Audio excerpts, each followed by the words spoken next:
KZN, and the bail application in the Siphamandla Khoza murder case has been postponed once again to the 28th of April. The 34-year-old was murdered 2 weeks ago near his home. His body was found in a ditch with multiple stab wounds and a slit throat. His death follows an alcohol-related attack over his sexuality. For more on this story, I'm joined now by Karinda Jagmohan, who has been in court following the proceedings. Karinda, what are some of the reasons for this particular postponement?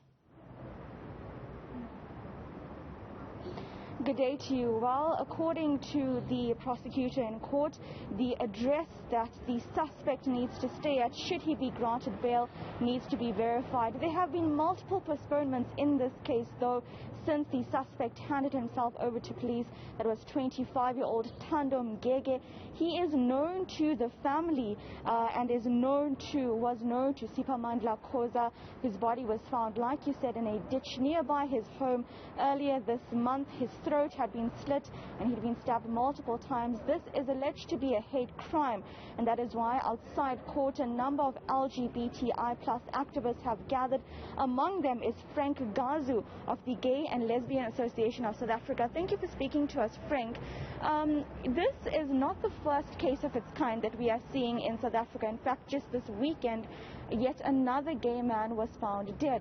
Tell me about the hate crimes that the community is experiencing this year. Is this on an increase?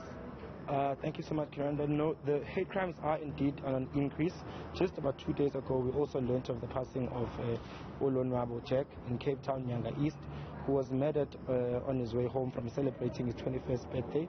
He was raped and murdered in his own community. So indeed, the crimes are rampant. We've seen them on the increase, and we've seen the lack of response from our leaders in particularly. Also, one, I think, needs to give credit to its due with the arrests that are happening. But at the same time, we also want the perpetrators of hate crimes to be denied bail and for harsher justice to be served. Frank, as we speak about the issue of bullying in South Africa, we saw this happening at our schools very recently, yet another case.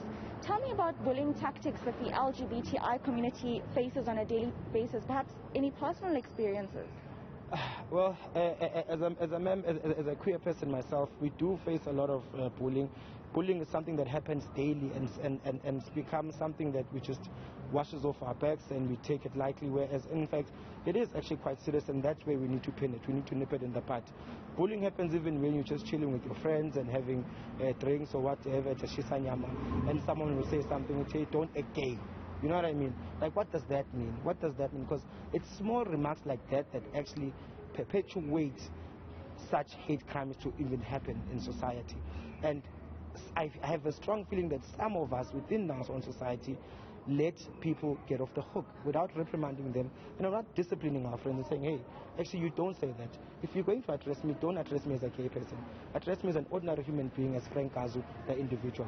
So it's on the rampant, it's something that is ongoing, it's something that is there. That is why the South African Human Rights Commission and the Commission on Gender Equality need to fulfill their roles and their constitutional mandate by actually raising awareness about these things and actually helping with regards to speeding up of the implementation of the Hate Crimes and Hate Speech Bill B9 of 2018. We need it now more than ever. We need it now more than ever because we are being killed and it is going unnoticed, and no political organization or leader of society is willing to come to the forefront and stand for us.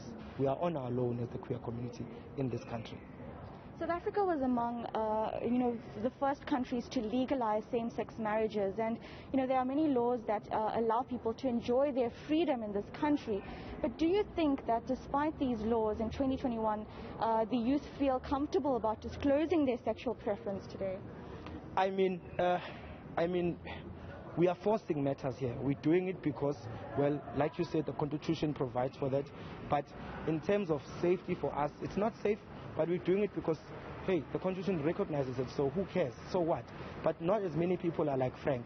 Not as many. Some people are weak. Some people are still dependent on their families. Some people are dependent on whatever resources that they accumulate or they get or support they get from their families. So for them, it's not that easy. Some of us, we've had to endure so much trauma, so much depression, because it's not something that you wake up and choose that you want to be gay today. No.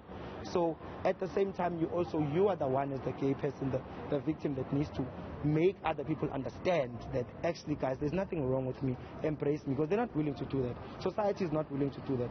So it's time maybe perhaps we started looking at situations and pushing for a non-gender conforming society where people are described as Frank Kazu, not Frank Kazu the gay. So that's Thank you very much. Frank Gazu from GLASA, an association that is holding as an activism association for the LGBTI community. His wish, he says, it's time for a society that is not conforming to the gender values that we have. He says it's time, of course, that people start understanding and society embracing the LGBT community. Back to you. Karinda Jagmohan, thank you very much for that update. Well, that was a quick roundup of the major stories that we are following for you.